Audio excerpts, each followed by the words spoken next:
السلام علیکم ورحمۃ اللہ وبرکاتہ۔ الحمد للہ رب العالمین والصلاة والسلام علی اشرف الانبیاء والمرسلین نبینا محمد وعلی آلہ وصحبہ اجمعین ومن تبعهم بإحسان الى یوم الدین، اما بعد۔ رب اشرح لی صدری ویسر لی امری واحلل عقدۃ من لسانی یفقهوا قولی رب زدنی علما اللہم رب زدنی علما آمین۔ معزز ناظرین، پیارے بھائی اور دوستو، جیسا کہ آپ عنوان دیکھ رہے ہوں گے کہ سجدے میں پڑھی جانے والی دعائیں، اس کے پہلے جو دروس چل رہے تھے اس کتاب کے سلسلے میں، جو روزانہ کی یومیہ دروس ہیں، سجدے سے متعلق کچھ باتیں عرض کی گئی تھیں۔ آج کے درس کے اندر اسی سجدے سے متعلق کہ سجدے میں پڑھی جانے والی دعائیں کیا ہیں، اس کے پہلے سجدہ کرنے کا طریقہ، سجدہ کرنے میں کن کن چیزوں کا خیال کرنا چاہیے، اس کے بارے میں گفتگو ہوئی تھی۔ آج کے درس کے اندر سجدے کی دعائیں کون کون سی ہیں، جب ہم حالت سجود میں ہوں تو کون کون سی دعائیں پڑھنے کا ذکر احادیث کے اندر ملتا ہے۔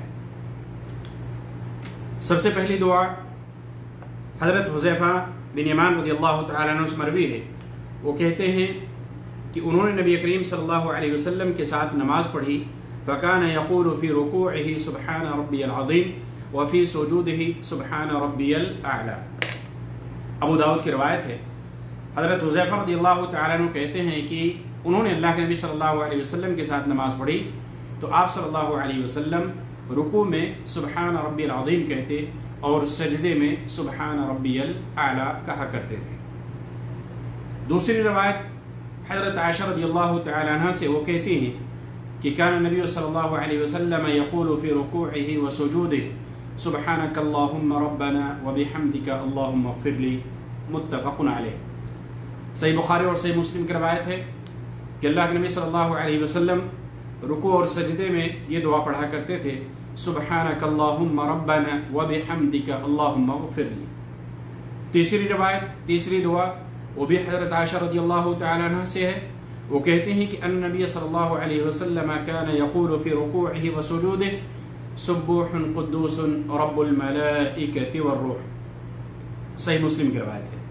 حضرت عائشہ رضی اللہ تعالیٰ عنہ بیان فرماتی ہیں کہ اللہ کے نبی صلی اللہ علیہ وسلم رکوع اور سجدے میں یہ دعا پڑھا کرتے تھے، سبوح قدوس رب الملائکۃ والروح۔ یہ تین دعائیں آپ کے خدمت میں رکھی گئی ہیں۔ سنت یہی ہے کہ انسان بدل بدل کر دعائیں پڑھے۔ مثال کے طور پہ ایک سجدے میں سبحان ربی الاعلیٰ کہہ دیا، دوسرے میں یا دوسری رکعت میں سبوح قدوس کہہ دیا، یا انہی دعاؤں میں سے ایک ہی سجدے میں بدل بدل کی دعائیں پڑھے تاکہ تمام حدیثوں پر، تمام دعاؤں پر عمل ہو سکے، تمام سنتوں پر عمل ہو سکے۔ ایسا نہ ہو کہ انسان صرف ایک ہی دعا پر اکتفا کرے۔ اس لیے علماء نے لکھا ہے کہ جہاں پہ ایک عمل، ایک عبادت کے اندر ایک جگہ کے لیے بہت ساری دعائیں وارد ہوں تو وہاں پہ انسان کو بدل بدل کے پڑھنا چاہیے تاکہ تمام سنتوں پر عمل ہو سکے، تمام دعاؤں پر عمل ہو سکے۔ اس لیے ہمیں چاہیے کہ ہم کبھی سبحان ربی الاعلیٰ سجدے میں کہیں، کبھی سبحانک اللہم ربنا وبحمدک اللہم اغفر لی پڑھیں، اسی طریقے سے کبھی سبوح قدوس رب الملائکۃ والروح پڑھیں۔ اب یہاں پہ ایک سوال ہے کہ انسان کم از کم ایک بار پڑھے، کم از کم ایک بار، اور زیادہ سے زیادہ 3 بار 5 بار، جتنی مرتبہ چاہے پڑھنا چاہے پڑھ سکتا ہے۔ تو یہ سجدے میں، رکوع اور سجدے سے متعلق یہ حدیث ہے۔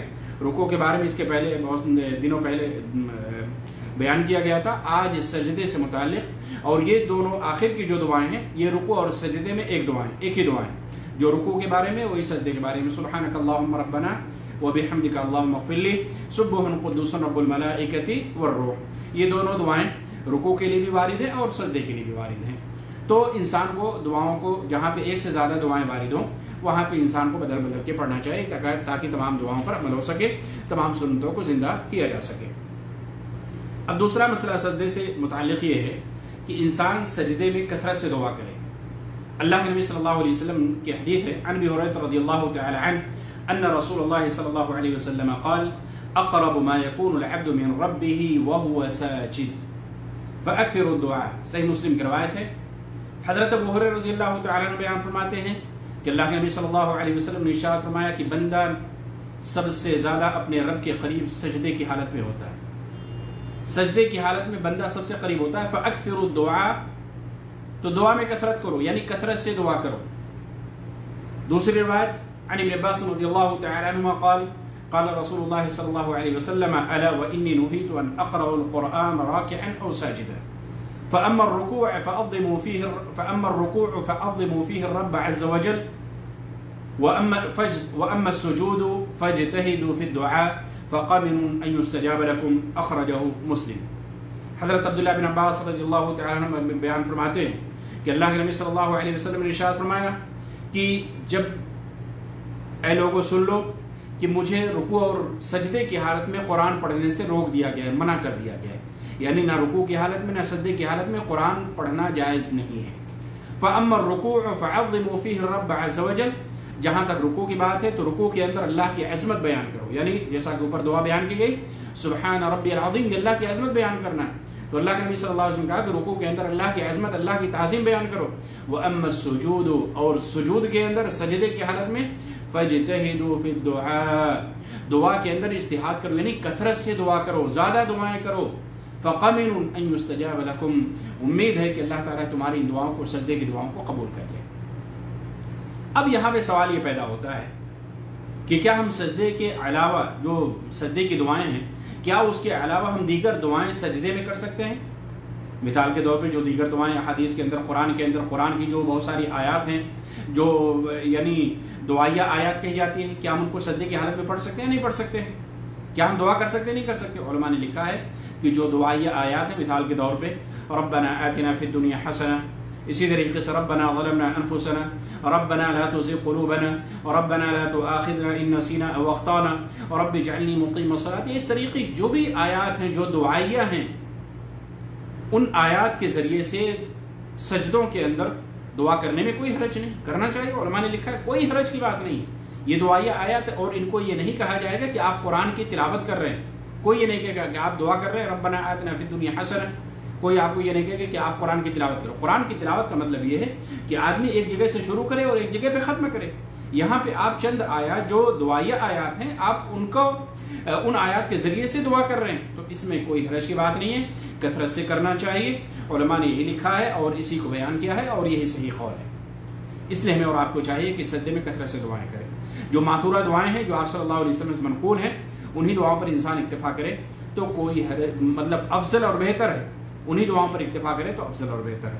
المہم کہنے کا یہ ہے کہ سجدے کی یہ دعائیں بیان کی گئی ہیں، اور سجود کی حالت میں بندہ اپنے رب سے زیادہ قریب ہوتا ہے، اس لیے ہمیں اور آپ کو چاہیے کہ ہم کثرت سے دعائیں کریں۔